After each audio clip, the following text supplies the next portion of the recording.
Sobre a música vocal. O principal gênero vocal no romantismo foi o Lied, a canção alemã curta para piano e voz. As narrativas do gênero tiveram origem nas baladas dramáticas do compositor alemão Johann Rudolph Zumsteeg, influenciadas por obras populares inglesas e escocesas. As longas baladas românticas escritas sobre textos românticos e sobrenaturais contribuíram com o desenvolvimento do Lied, especialmente no que diz respeito à variedade de temas e texturas da obra, assim como a intensificação do seu conteúdo emotivo.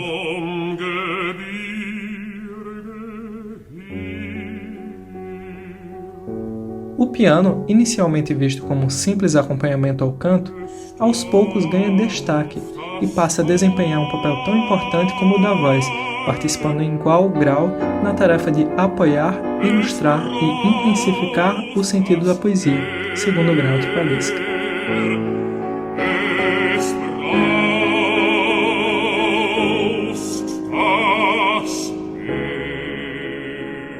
As canções românticas abrangem diversos estilos e temas e têm em comum o uso de textos de grandes poetas alemães, como Goethe e Schiller.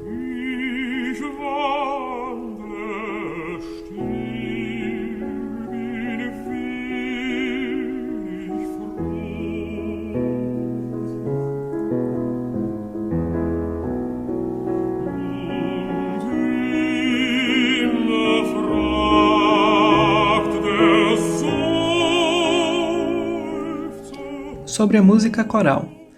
A música coral do período romântico pode ser dividida em duas grandes categorias. A primeira, de obras nas quais as vozes são o foco de interesse, como part songs, cantatas, músicas sobre textos litúrgicos e obras dramáticas para coro e orquestra, como oratórios. E um segundo grupo com obras nas quais o coro pertence a uma estrutura maior, não sendo a parte mais importante, como coros de ópera, andamentos corais de sinfonias e grandes obras corais orquestrais, como as de Berlioz e Liszt. Dois compositores românticos, em especial, demonstraram um profundo entendimento da escrita para coro, Felix Mendelssohn e Johannes Brahms, não coincidentemente músicos de estilo mais conservador ou tradicional. As novas tendências expressivas e, por vezes, virtuosísticas do período, como logo foi percebido, não eram tão facilmente adaptáveis à música coral. Part songs são obras corais breves para um pequeno grupo vocal, com ou sem acompanhamento. Segundo Graut Paliska, a composição de part songs, que começara antes do final do século XVIII, recebeu um novo impulso no período romântico, graças à ascensão do sentimento nacional e ao interesse crescente pelo folclore. A composição coral foi estimulada pelo contexto político-social europeu da virada do século. Festividades populares ocorriam na França, concomitantemente ao surgimento de novas sociedades de canto e festivais de música na França e na Alemanha. Dentre os compositores que escreveram part songs destacam-se Schubert, Mendelssohn, Schumann, Gounod e Liszt, tendo o patriotismo como tema recorrente ao gênero. Um gênero semelhante, porém às vezes de longa duração e com acompanhamento orquestral, a cantata, foi avidamente explorada por compositores como Brahms, Mendelssohn e Schumann no período romântico. Ouviremos agora a Canção do Destino para coro e orquestra, composição de Johannes Brahms.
Sobre a música sacra. O interesse de compositores românticos pela música do passado, escritas durante a Idade Média e o Renascimento, principalmente, serviu de estímulo ao movimento de reforma musical da Igreja Católica, que ficou conhecido como Movimento Ceciliano. Essa reação à liberação do Iluminismo teve início na Alemanha, na segunda metade do século XIX, e contribuiu para o ressurgimento do estilo a capella, que são vozes sem acompanhamento instrumental, e para o retorno do canto gregoriano. Apesar de escrita sobre textos sacros, as grandiosas e dramáticas obras orquestrais de Berlioz não eram adequadas ao serviço litúrgico. Suas origens musicais são, como um todo, mais profanas do que eclesiásticas. Ouviremos então uma parte do Requiem de Hector Berlioz, conhecido também como Grande Missa dos Mortos.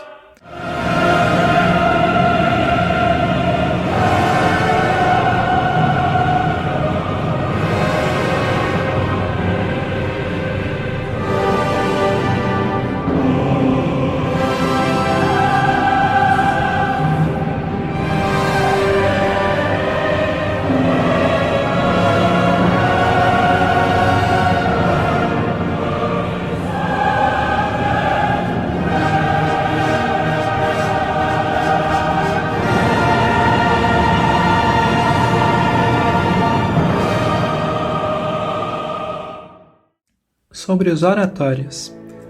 No período romântico, compositores de oratórias, gênero musical de caráter dramático, geralmente sobre um tema sacro, porém sem encenação, buscaram em obras mais antigas, como o Messias de Georg Friedrich Händel, inspiração para sua forma. Por não impor à música as limitações do tratamento teatral, os oratórios podiam ser épicos e ou contemplativos, em medidas jamais presenciadas na ópera. Dentre os grandes compositores do gênero no século XIX, podemos destacar Mendelssohn, Bruckner e Brahms.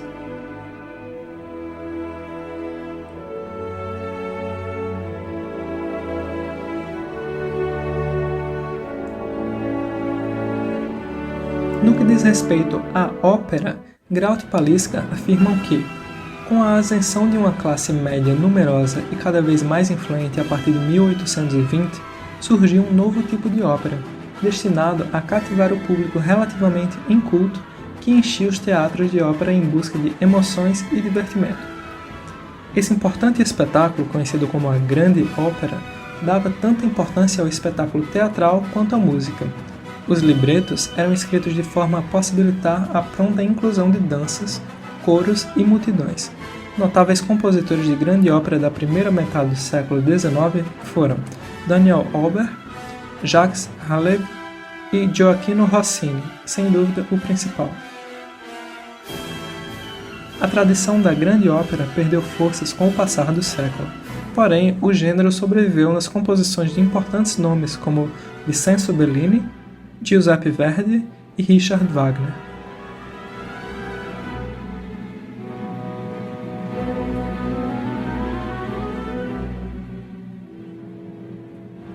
Ouviremos uma parte da grande ópera Guilherme Tell, do compositor Rossini.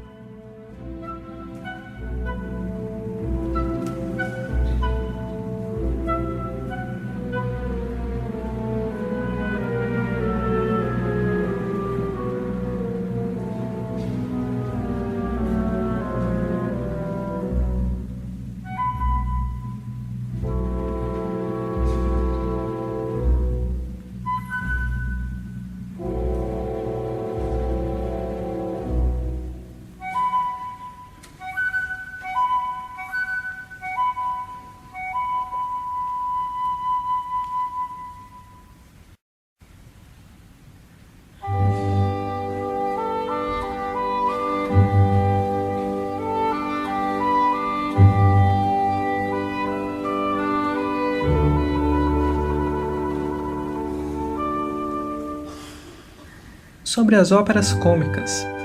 Listam-se aqui algumas importantes diferenças na estrutura das óperas cômicas, também presentes durante todo o século XIX, em relação às grandes óperas. Uso de diálogos falados no lugar de recitativos, menores proporções, com menos cantores e instrumentistas, linguagem musical mais simples, enredos cômicos ou semi-sérios, menos pretensiosos, e melodias e ritmos espontâneos.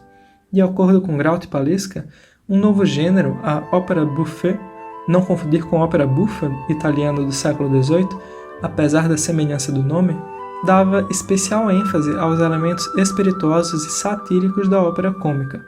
Este gênero surgiu em Paris na década de 1860 e o seu fundador foi Jacques Offenbach. O desenvolvimento da ópera cômica em outros países, como Inglaterra e Áustria, foi influenciado pela obra de Offenbach. Sobre as escolas nacionalistas. Na primeira metade do século XIX, a influência germânica na música europeia, herança de uma respeitável e longa tradição que passa por Ludwig van Beethoven, Johann Sebastian Bach e seus filhos, entre outros, incomodava compositores de países que ainda lutavam por sua independência ou tinham fraca representação nas salas de concerto e rodas de conversa. Segundo Candé, as escolas italiana, francesa e austro-alemã produziram grandes músicos e distinguiram-se por estilos particulares quase sem interrupção desde a Idade Média. Elas exerceram com frequência, sobretudo a italiana, uma dominação sobre a música dos outros países. Suas características específicas parecem pouco acentuadas, porque pertencem a um patrimônio europeu e são veladas pelo jogo das influências recíprocas. Então, na segunda metade do século XIX, compositores de países como Espanha e Inglaterra, que possuíam antigas e importantes tradições musicais, porém viviam há séculos sob influência estrangeira, passaram a utilizar características nacionais marcantes, como folclore, em suas obras, através de melodias, ritmos, escalas e estilos instrumentais do folclore de seu país. Podemos destacar a escola russa, a escola tcheca e a escola escandinava como nomes de grande força no âmbito da música europeia do período romântico. Sobre a escola russa.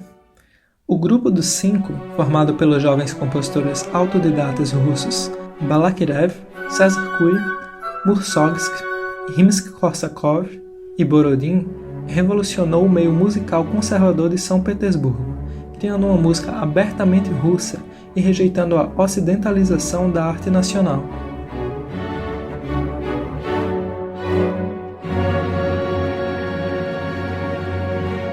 Sobre a escola tcheca. Os principais expoentes da escola tcheca, Smetana e Dvořák, tinham grande respeito e admiração pela música ocidental. Smetana foi aluno de Franz Liszt e Dvořák foi discípulo de Schumann e Brahms. Ainda assim, as obras desses compositores baseavam-se com frequência em fontes folclóricas da cultura popular tcheca. Ouviremos um pouco da Dança Eslava de Antonín Dvořák.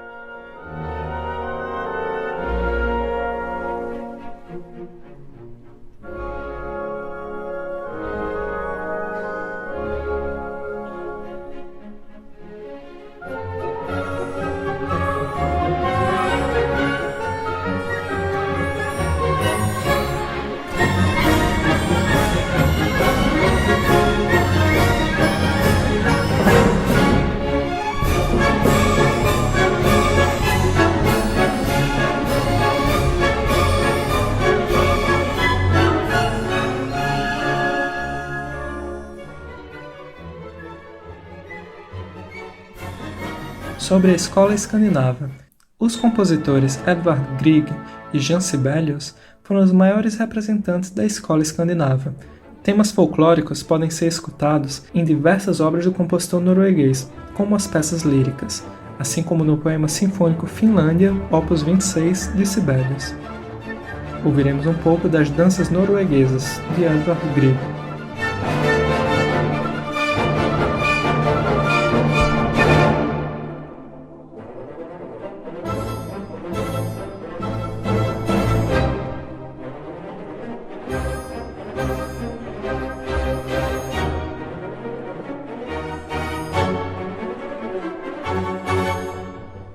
Sobre o romantismo tardio.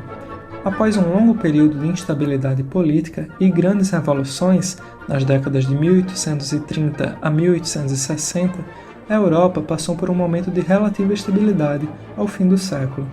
Durante a segunda metade do século XIX, dois compositores alemães exerceram grande influência sobre o pensamento musical erudito ocidental, Richard Wagner e Johannes Brahms. O romantismo passava por uma fase de dissolução, na qual questionava-se o excesso de expressividade e a insustentável grandiosidade das obras sinfônicas. Compositores mais tradicionais como Gustav Mahler e Richard Strauss souberam como poucos manter-se coerentes à antiga prática romântica, ao mesmo tempo em que adicionavam novas cores ao repertório orquestral durante a virada do século. Mahler foi um exímio compositor de sinfonias. Compôs 9 obras do gênero, todas grandiosas e inovadoras. Strauss, por sua vez, dedicou-se à composição de poemas sinfônicos e obras de vanguarda, como a ópera Salomé, de 1905.